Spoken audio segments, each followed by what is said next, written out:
The average citizen doesn't even really understand that firefighters get excited and really sort of do look forward to and enjoy going to emergency calls. We don't wish anything on anybody. We just like to be part of it. We like to go and help, Well, and a lot of guys, John, don't get that. They don't understand the push behind the adrenaline rush, about being committed to a greater cause. As much as it wants to sound warm and fuzzy or dramatic, it is. I mean, the reason we've said this for decades, the reason there's a whole aisle full of toys at Toys R Us dedicated to us is because we're the fire service.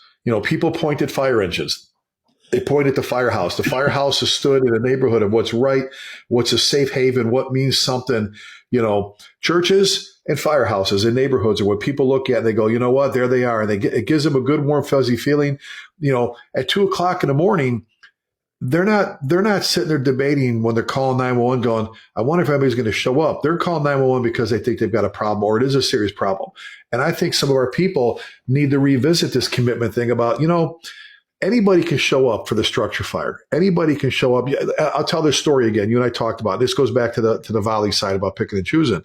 And you can say picking and choosing on the volunteer side, or you can say on the career side, dragging your ass to the rig because it's another one of those calls. Same. You're just kind of moseying to the rig.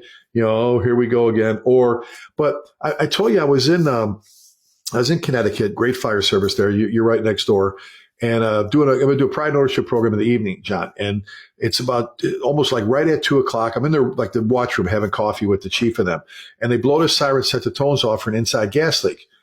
Two guys show up and I'm watching through the window and the rig's running, the lights are going and they blow the siren again, set the tones off again. And they set them off like a third time, like you would call resound, right? They did it again. And finally the chief said, go. And these two guys left. Boom. They took off on the engine for the inside gas leak.